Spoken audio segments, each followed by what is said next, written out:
Welcome everyone, Dylan Gemelli here today with a brand new video for you, and today we are going to talk everything Anavar.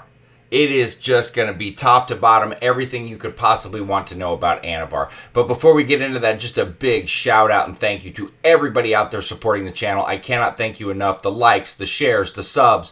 Please, if you haven't yet subscribed to the channel, make sure that you click that bell icon so you don't miss any of the updates every time I'm uploading new content.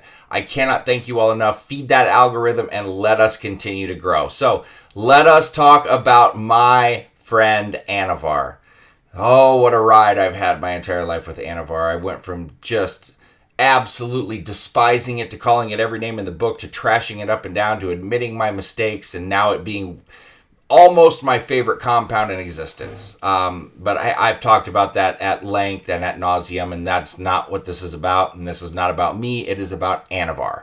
So let's start talking about it. Now, just some background on it. It was actually created in 1964, so it's been around a long time. The doctor's name was Raphael Papo.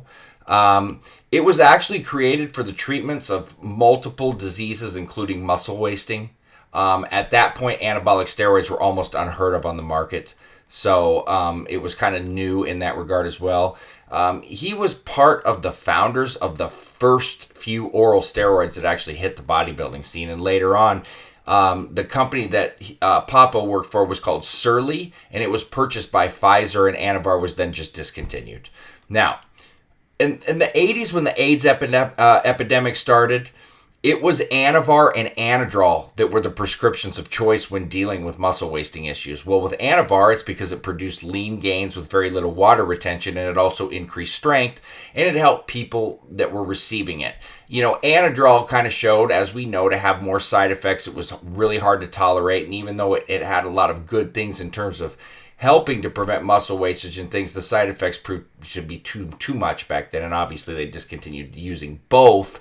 But Anavar was definitely well tolerated in terms of Anadrol use.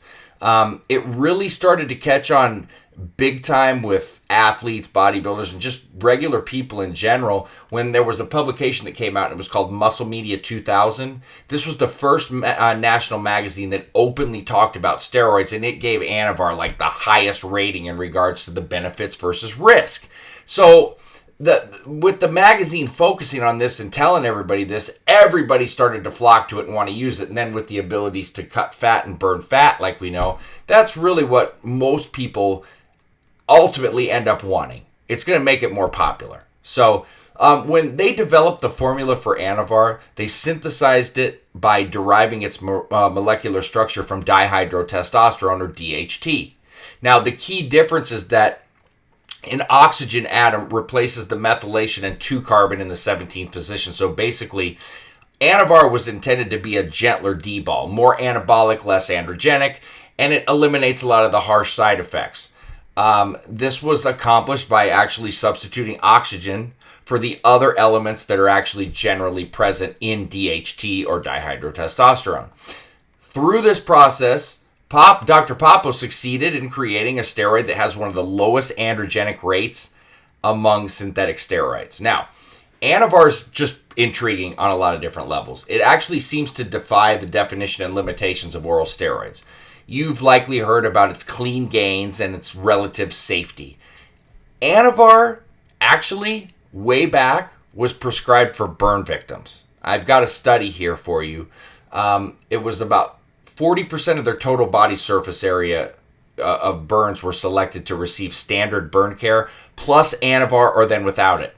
So Anavar was used to help regain weight after surgery, the weight that was definitely lost, severe traumas, and chronic infections. The people that were treated with Anavar showed to heal much quicker. They obviously had an improved body composition. They preserved muscle mass, and they reduced catabolism as well as less hospital stay time. Pretty intriguing stuff. Now, people think Anavar is a little bit overrated because you don't blow up on it. You don't have water retention like a D-ball and Anadrol or testosterone, but you can't deny the quality of muscle and how long it is to last. I mean, the capability is far greater with something like Anavar than it is with a D-ball, for example, or an Anadrol, where you're just slamming yourself with side effects, a lot of water weight, a lot of problems that occur, and then the recovery is harder. anytime you're dealing with more side effects, it's harder to keep the gains as it is, and the recovery is a lot harder. Now, many people claim that Anavar helps burn fat, which is a fact. But keep in mind that any steroid that builds lean muscle can burn fat. You got to train, you got to have your diet in check, you got to be consistent and disciplined. Now, with Anavar, the muscles seemed more defined because of its inability to hold water. But there have been studies out there, too, that show Anavar significantly reduces visceral fat in the stomach area with moderate exercise only. And the subjects did keep the fat off after they stopped using it. So don't think that's a Dylan Gemelli telling you, oh, you can get away without working out on Anavar and make gains. That's not what I'm saying. I'm saying, though, it's been proven in studies that people that weren't working out as intense as you'd assume to still did well with it. So imagine if you're using it properly and you're eating and training consistently. That's the difference. Now, Anavar is known as, and understandably, a boutique steroid. High quality, relatively safe if used properly, and it can be used to kickstart or finish a cycle. I prefer to finish with it. It's a good polisher, but either way, you do need a full post-cycle therapy. All right? It is a suppressive steroid.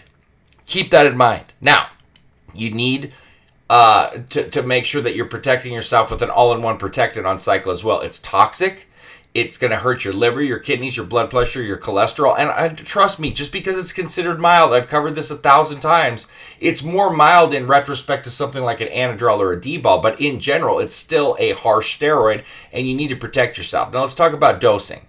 For men, 40 to 60 milligrams per day, 60 being the max. For women, 5 to 20 milligrams a day, 20 being the absolute max. With women, you'll always see me recommending 5 to 10 milligrams. And men, you're generally going to see me at 50. Now, the half-life is 8 to 10 hours, so you're going to want to split the dose twice a day as well. Do not exceed 6 weeks on this. Please just don't. I know some people tend to think that, oh, it's more mild, I can run it longer. I assure you, you don't want to go longer than 6 weeks, male or female. It stacks well with damn near anything. You can run it on its own if you like. I don't like oral-only cycles, as many of you know, but I've seen people do it, and they do well with it, and they report doing well with it. So if you are intent on running an oral-only cycle, you can do that. Just understand that you still need a post-cycle therapy. All right? And just remember, just because it has a reputation of being mild does not mean that it is still mild in general. A lot of the studies that you go back on that say it was so mild, look at how much they were dosing. It was like 2 milligrams a day up to maybe 15 milligrams a day. The original Anavar pills were only 2.5 mgs a pill. Most people that use Anavar, like I said, that are men, are in the 40 to 60 milligram range. You know, so Anavar needs to be taken seriously. It's strong. It can make you very strong. It can add lean muscle. It can cut you up very nicely. It'll dry you out. It can provide you with muscle hardening, vascularity. But it needs to be respected, and it needs to be used properly. It's still a steroid, and it's a damn good one at that. That is Anavar, my friends. That is everything that you could possibly want to know about Anavar, how to use it, what to expect with it, some history, some science. Hopefully that covers it, and that provides you all the insight you need. Stay tuned. There's going to be a lot more Anavar videos as well, but stay tuned for plenty more to come. Dylan Gemelli, signing off.